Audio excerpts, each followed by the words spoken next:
तो आपके लिए आज एक बहुत ही प्रेरणास्पद कहानी है घड़ी की टिक टिक। गांव में एक किसान था। उसके पास एक कीमती घड़ी थी।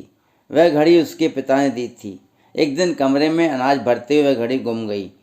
किसान ने बहुत खोजा लेकिन घड़ी नहीं मिली। उसने यह समस्या अपने परिवार के लोगों को बताई। परिवार के सभी लोग मिलकर बहुत देर तक घड़ी खोजते रहे। अनाज के कमरे के अलावा अन्य जगहों पर भी घड़ी को खोजा, लेकिन वह घड़ी कहीं नहीं मिली। उसी दिन शाम के समय किसान उदास बैठा हुआ था। वह चिंता कर रहा था, मन ही मन दुखी हो रहा था। उसके पिताजी का दिया हुआ कीमती तोहफा कहीं खो गया था।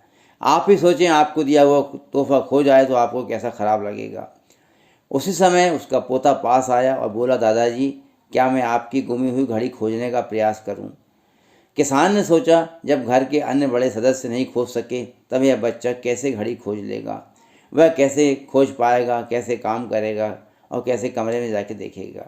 वह बच्चा अनाज कमरे में गया और कुछ समय के बाद घड़ी लेकर बाहर आया।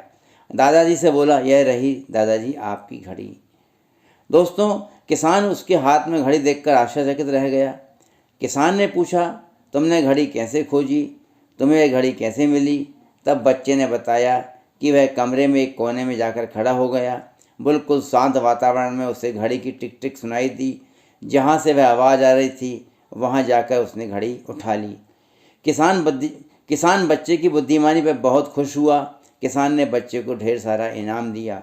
कहानी से क्या शिक्षा मिलती है? कहानी से शिक्षा मिलती है कि जब हमारा मन एकाग्रचित होता है, मस्तिष्क किसी बात को फोकस करता है, तो हम जीवन में सार्थक काम कर पाते हैं। इसलिए मन मस्तिष्क को थोड़े समय के लिए शांत रखिए। यदि आप कुछ करना चाहते हैं तो थोड़ी देर शांत रहिए, चुप रहिए, खामोश रहिए और फिर विचार कीजिए, आपको सफलता अवश्य मिलेगी। दोस्तों, मेरी ये छोटी सी कहानी आपको पसंद आई होगी। इसे लाइक करें, इस चैनल को सब्सक्राइब करें और आपके विचार मुझे कमेंट बॉक्स में देना ना भूलें। मुझे आपके विचार का इंतजार रहेगा।